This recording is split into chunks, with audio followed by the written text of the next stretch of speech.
શું છે શું નહીં માંથી હું ખુશાલી બરછા આપ સૌનું સ્વાગત કરું છું. વર્ડસવર્થે ક્યાંક કહેલું કે the child is the father of the main.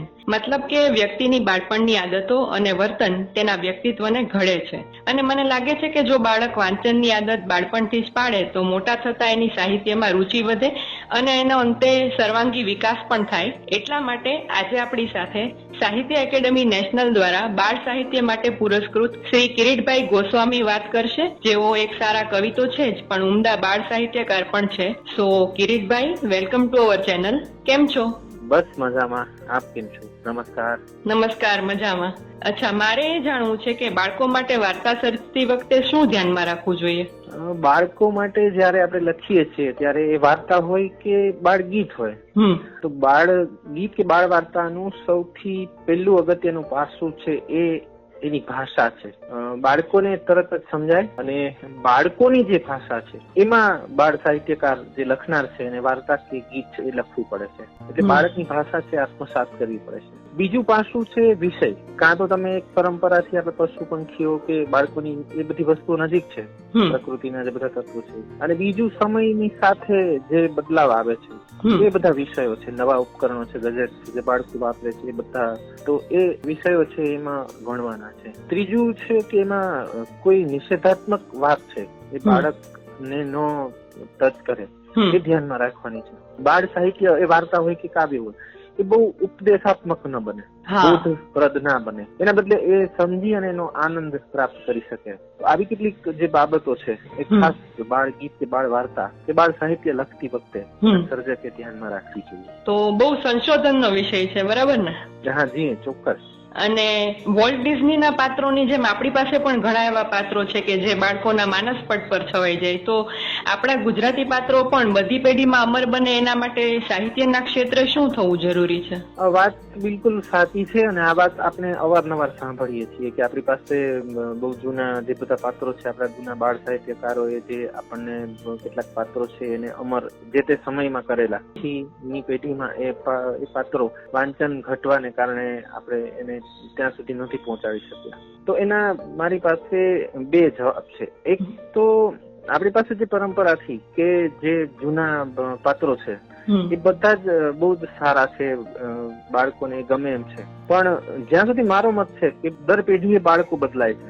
બાળકોના સપના, એના રમકડા, એના કેટલાક મૂલ્યો છે સમયની સાથે, આ બધી વસ્તુઓ એક આખો જેને ટ્રેન્ડ કહેવાય ને એ આખો બદલાય છે.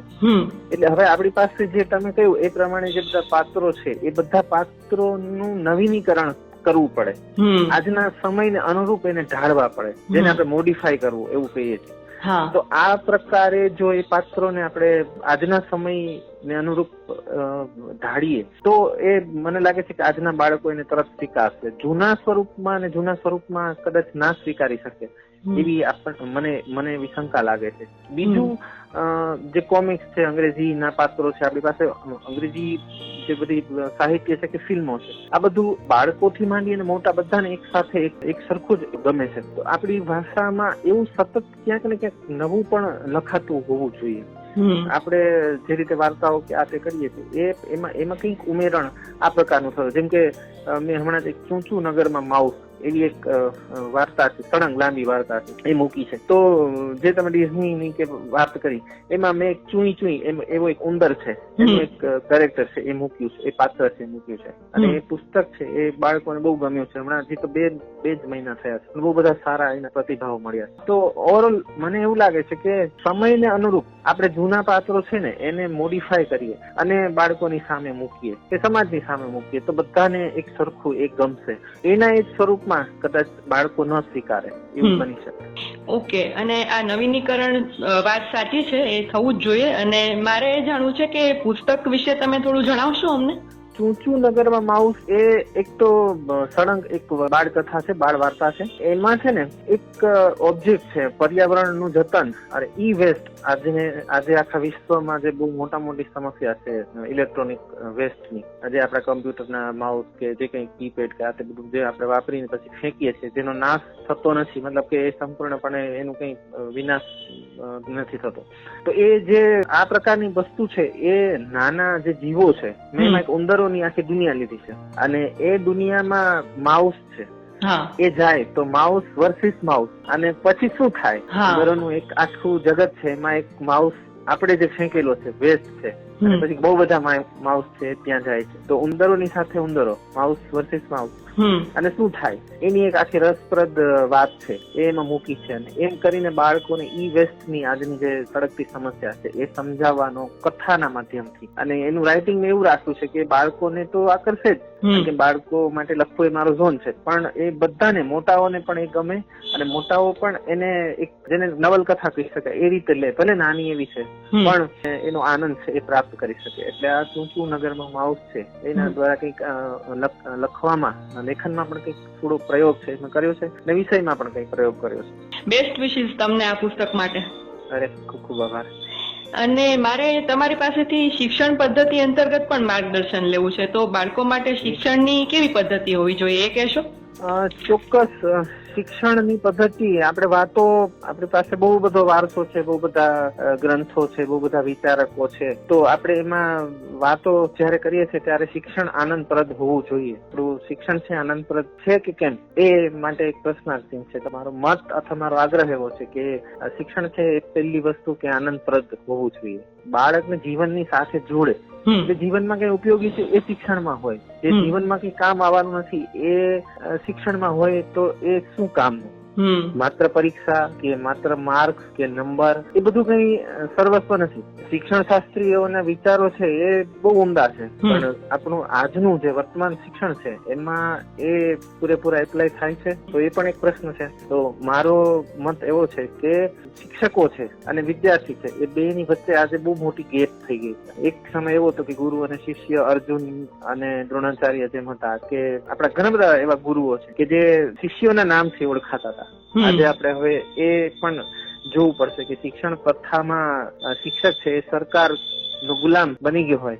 એક સમય એવો હતો કે રાજા છે એ ગુરુને રાજગુરુ એમ કહીને એને પ્રણામ કરીને પૂછતો હતો કે મારા રાજ્યમાં શું કરવું. આજે સરકાર નક્કી કરે છે કે શિક્ષકે શું કરવું. આ બે પરિસ્થિતિ વચ્ચે શિક્ષણની દશા છે એ ઘણી બધી વધારે કથળી હોય એવું લાગે છે. આપણે વારંવાર સોશિયલ મીડિયામાં જોતા હોય કે શિક્ષણમાં આ થાય છે, પણ એનું કારણ કદાચ એવું બને કે આજે શિક્ષણ પ્રથા છે એને આપણે એટલી બધી વિકૃત અથવા તો એવા પ્રકારની કરી દીધી છે કે એમાં બાળક છે એ ક્યાંય કેન્દ્રમાં નથી. તો બાળક કેન્દ્રમાં હોય તો શિક્ષણ છે એ આનંદપ્રદ બને. અને મને એમ પણ લાગે છે કે રમતા રમતા જ્ઞાન મળે તો પણ વધારે મજા આવે બાળકોને. હા ચોક્કસ. એટલે આનંદપ્રદ નો મતલબ જ એ થયો કે વાર્તા દ્વારા, ગીતો દ્વારા કે અભિનય દ્વારા એ રીતે શિક્ષણ પ્રાપ્ત થાય તો જ એ શિક્ષણ ગણાય.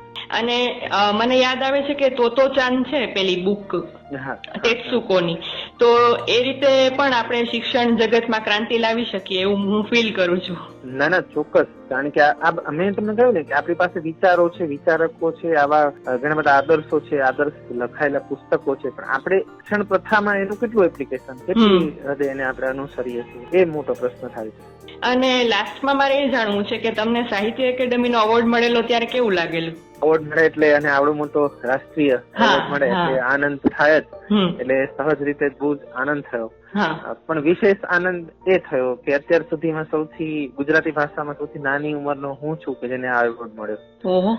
પછી બીજું વિશેષતા મારા માટે એ હતી કે માત્ર કવિતા માટે, એટલે બાળ ગીત માટે જેને એવોર્ડ મળે એવો પણ એક માત્ર હું છું. બાકીના બધાને બાળ વાર્તા કે ટોટલ કોન્ટ્રીબ્યુશન માટેના સાહિત્ય માટે મળેલું, બાળ ગીત માટે જ માત્ર એક મને જ મળ્યો. પછી મારા પછી જેમને મળ્યો એમને પણ બાળ ગીત માટે નથી મળ્યો. અભિનંદન. Thank you. બાળકો માટે જીવ્યો છું, જીવું છું અને જીવીશ.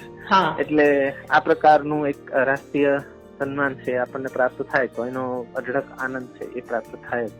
ઓકે કિરીટભાઈ, તમારી વાર્તાઓમાં જે પાત્ર નિરૂપણ હોય છે એ અને વાર્તાના અંતે જે બોધ આવે છે એ ખૂબ રસપ્રદ અને સુંદર હોય છે, તો અભિનંદન. અને વાર્તાઓ દ્વારા બાળકો સાથે તમે હંમેશા કનેક્ટ થતા રહો અને બાળકોનો પ્રેમ પામતા રહો એવી શુભેચ્છા. Thank you. ખૂબ ખૂબ આભાર.